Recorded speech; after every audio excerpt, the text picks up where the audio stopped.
Dito tayo sa sa Sokwa Cave. Punta tayo doon no,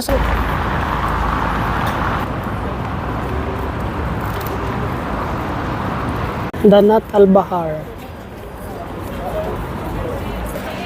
Sabihan mo marami po kayo mabibili dito. Ayan, so mga sariwang isda po rito, mamimili tayo rito. So ayan, pili tayo rito. Marami silang iba't ibang isda rito. Ayan po yung manager natin na maglilibre. Salamat po sa kanya. Tapos yan, titimbangin ni Kuya yan.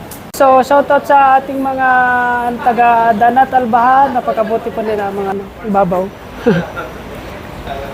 So hanap tayo ng maupuan dito. Yung rice natin siyempre.